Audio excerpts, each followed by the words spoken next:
The lake they tried to take from Maine never imagined that a peaceful fishing trip with my nephew would ignite a war with the homeowners association, but it did. What began with a petty $500 fine for unauthorized fishing ended with me owning the very lake they claimed to control and getting paid $2,000 a month by the same HOA that tried to punish me. Funny how life works sometimes. Their crown jewel is now my backyard. It all started on a crisp Saturday morning in April, the kind where spring finally kisses suburban Michigan after months of gloom. I'd promised my 10-year-old nephew, Aiden, a fishing trip. He'd been begging for weeks, and since my brother, Paul, had been stuck working hospital shifts back to back, I figured it was the perfect uncle-nephew bonding opportunity. I'd been living in Meadow Run Estates for 3 years, having settled there after bouncing from one contract gig to another in cybersecurity. After 2 tours in Iraq and a string of jobs that kept me on the move, I finally wanted peace. The neighborhood had seemed ideal: sleek homes, neat sidewalks, a decent sense of community, and most appealing of all, an 8-acre lake at its center. The realtor had even mentioned fishing rights when I bought the place. That lake sealed the deal. When I picked Aiden up that morning, he clutched his new fishing pole like it was Excalibur. A birthday gift from me. "Do you think we'll catch something huge today, Uncle Marcus?" he asked with wide, hopeful eyes. I smiled and tousled his hair. "We'll catch something, even if it's just a cold." He rolled his eyes and laughed. We strolled down to Meadow Lake, set up our chairs and bait, and I started teaching Aiden how to cast. He listened intently, absorbing every word like a sponge. For an hour, everything was perfect. The sun glittered on the water, birds chirped overhead, and I watched my nephew fall in love with fishing the same way I had years ago. Then came that sound, someone clearing their throat in that condescending, "Notice me" way. I turned around to find 2 familiar figures: Brenda Lockhart, the HOA president, arms crossed with her signature disapproval, and behind her, Curtis Randall, our community's glorified rent-a-cop. I recognized Brenda from a few HOA meetings before I stopped going. She'd been elected president about 6 months after I moved in, and word around the block was she'd been on a power trip ever since.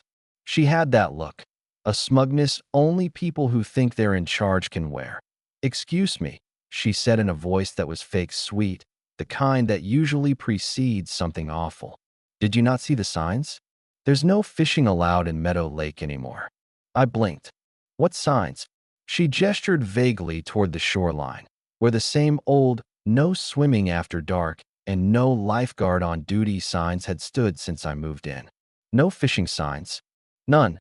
The board passed a regulation 2 weeks ago," she announced. "Fishing is now prohibited due to wildlife preservation concerns." It smelled like BS, but I kept calm. Aiden was watching, and I didn't want to make a scene. "I never got any notice," I replied. "And fishing was one of the main reasons I bought here." Brenda's tight-lipped smile was infuriating. "Well, Mr. Hayes, we notified residents through the community email list and posted it on the bulletin board, as per HOA policy." Then she pulled out a small tablet and began tapping. "That'll be a $500 fine for violating HOA rules. You'll receive the notice in your email." I felt my blood pressure spike. "You're fining me $500 for fishing with my nephew?" "There are no signs, and I didn't get any notice." Curtis, clearly relishing the drama, stepped forward with his hand resting on a utility belt he had no business wearing. "Sir, I'll have to ask you to leave the lake area immediately." Aiden tugged my sleeve, voice small. "Are we in trouble, Uncle Marcus?" That broke me. This was supposed to be our day. I nodded, voice steady. "Let's go, buddy." As we packed up, Brenda watched us with that look of smug satisfaction people get when they think they've won something. "I expect prompt payment," she called after me. "Maybe next time, read the bulletin." I clenched my jaw, said nothing, and walked away with Aiden's hand in mine. That evening, after I dropped him off and returned home, I couldn't shake the anger. I wasn't mad just about the fine. I was furious about the power play, the humiliation, the sheer absurdity of it. I started digging at 2 a.m. Unable to sleep, I sat at my desk and went through every HOA email from the past 3 months. Nothing about a fishing ban. I checked their website. Deep in a poorly formatted update was a vague line about lake usage regulations being revised. That was it. Something didn't add up. So I went broader. I searched the county's property database. That's when I found it. The parcel of land encompassing Meadow Lake wasn't listed under the HOA at all. It was still in the name of Oak Ridge Development, the now-defunct company that had built Meadow Run Estates years ago. The developers had gone under during the housing crash, and while most lots had been reassigned, the lake had somehow fallen through the cracks that in legal terms. The lake was unclaimed, which meant the HOA had no legal authority to enforce anything there, let alone fine me. I called my old friend, Danielle McCarthy, a fellow Iraq vet turned real estate lawyer. We'd stayed in touch since the service. I trusted her. When I explained everything, she was intrigued. Marcus, you may have a legitimate claim here.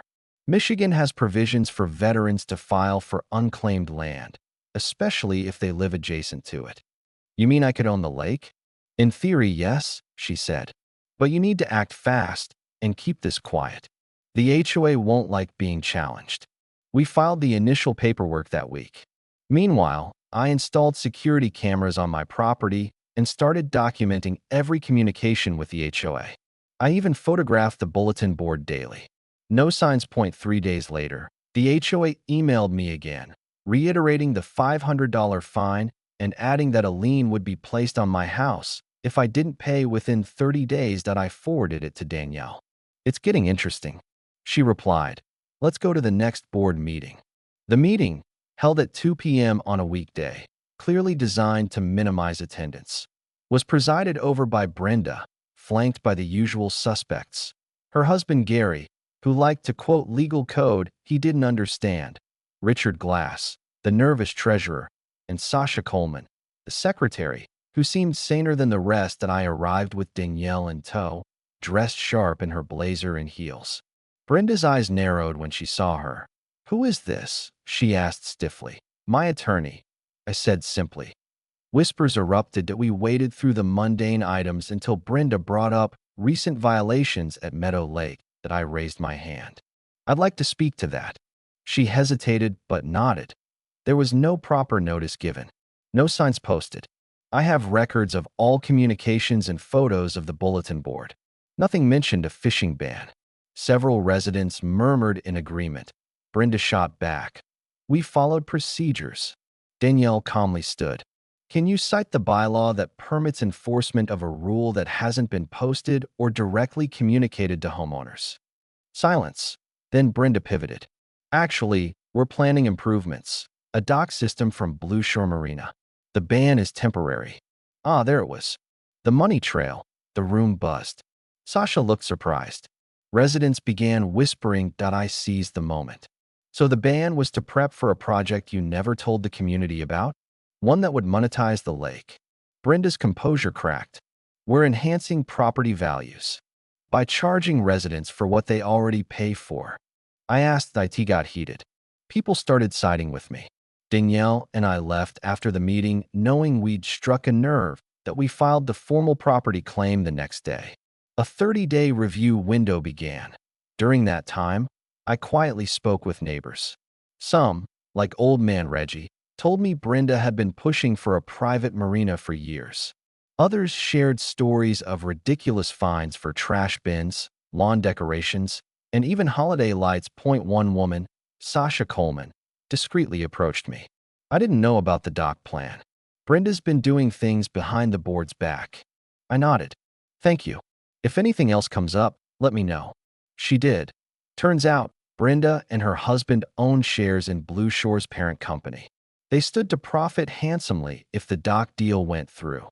Danielle filed an ethics complaint with the county. 30 days later, my property claim was approved. I was now the legal owner of Meadow Lake. When we delivered notice to the HOA, Brenda reportedly lost it. She called an emergency meeting, screamed about fraud, and tried to rally the board. But it was over. They filed an injunction. We went to court. Judge Jacobs reviewed everything. Emails, maps, the veterans program Danielle referenced. She ruled in my favor. The lake was mine. Outside the courtroom, Brenda's lawyer accidentally revealed that she had a financial interest in the dock deal. That was the final nail that we held a town hall the next week. I invited everyone in the community. It was standing room only. I explained everything, from the fishing trip to the legal discovery, the unclaimed land program, and Brenda's attempted profiteering.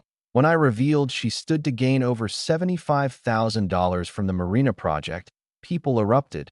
Brenda tried to shout me down. But that's when local reporter Angela Grant stood up. "I've confirmed Mr. Hayes' claims," she said. "These documents prove it." Brenda turned pale. Her husband slumped in his seat. I offered the HOA a deal. "Pay me $2,000 a month for access to the lake, or lose ACC."